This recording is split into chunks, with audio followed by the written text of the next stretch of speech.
Jamaica, Jamaica, yo. Alright, welcome back to Jamaica, Jamaica. Yesterday, today, and tomorrow. Wagwan with the crime rate, Wagwan with the crime statistic. So JCF just put out the second quarter for 2023 statistics. And you have to go decide for yourself. Trust me. Right now, you have to go decide for yourself. Anyway, so this is Jamaica, Jamaica. Basically, my personal opinion on Jamaican politics, the crime system, the culture, everything. Anyway, so what do we have right here? So we have a couple important points. We have a couple different parishes. I see dramatic dramatic downward spike in a crime, and we have just a few of them where actually a show upward spike in crime. I think Westmoreland was a definitely hotspot last year where you have the argument is that a whole heap of the scammer they move out from St. James and going to Hanover, going to Westmoreland. So we are saying that are the first one we are saying, all right, cool. So compared to 2022, the second quarter, we have an 8% decline in murders right there. So St. James, we have a minus 10. So 10 down right there. So we are saying Hanover, 10, Hanover 8%, St. James 10%. So we can definitely look on that and say, all right, maybe some of the things that they might do actually at work. Am I saying like, yes, thank you, Lord? Because still the numbers them kind of crazy. So what do we have? Notably, Portland. I'm come from Portland, so we have 1% increase in Portland. Last year, them time had 8 murders. Right now, 9 murders. So we are just look on the significance. And let's go to Kingston Eastern. We have Kingston Eastern right now. We have 0% reduction or deduction. Same place where they did last year, same place where they did right now. So 29%.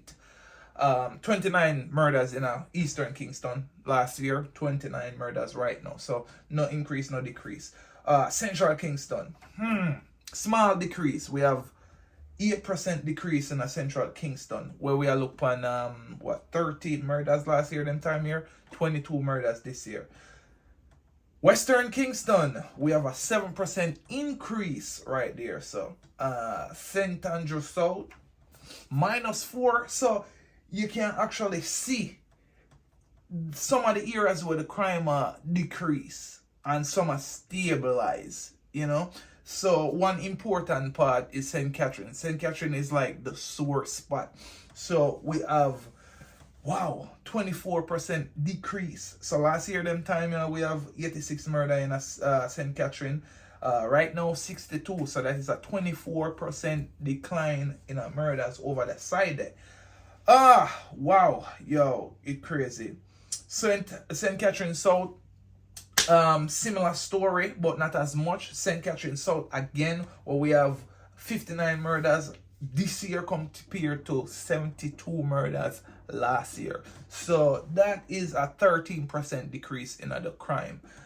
Overall, 891 murders last year, 2022, versus 786 murders this year so far. And we chopped that up to 11% decrease in crime murders were reported. We're not talking about when unreported and a bag of thing. We just said we're reported right now. 11% decrease in crime.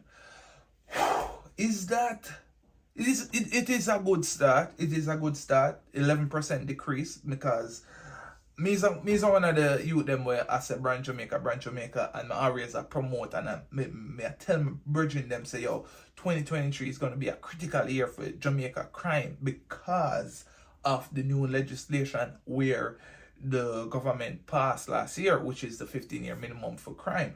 And this tying to the similar story we made a talk about yesterday, where is the DPP competent enough for give an extension? And it ties in because, right, last year the legislation get approved. Wow, me never in a million years think say that get approved, but anyway, it get approved. So me I say, all right, I step in the right direction. Boom. December, there was a murder in Mandeville where I think a 4 gunman go rob one store, them kill one of the operator of the supermarket. And because of the competence of the officers them in the area, them apprehend them, capture the 4 man them, 3 rifle and gun, mount ammunition. So I say, yes, this is the icing on the cake for the DPP and the government to say, yeah, we're serious about this. This is like a Christmas present for the DPP, the government to say, yes, we not depend on the foolish. We're going to get every single thing we actually need for convict them money and show a rubber stamp, say we're not depend on the joke thing. So, them come on January, them say, all right, cool, charges are going to be laid, they're going to be sentenced. They said this in January, so them are going to sentence in a March, them say March, them are sentenced in a May. We don't hear nothing at all. So, I look on this and say, yo, we need this because we still have whole heap more time for the crime rate get out of control and just gone like a wildfire.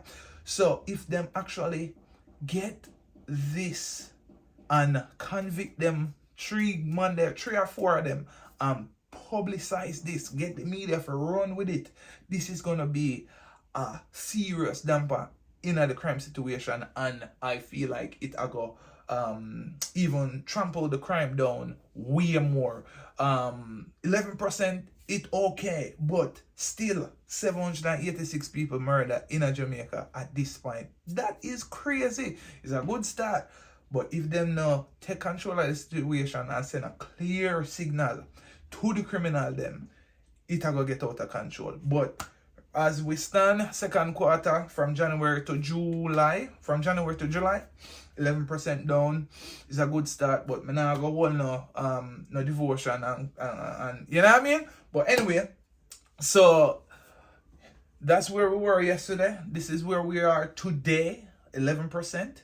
And what we can do for actually get it even down further. The DPP, them get an extension. So please use your power wisely. Get this thing up and running. And of course, me pick up my phone and I call the DPP office and I explain to them my vision what I have.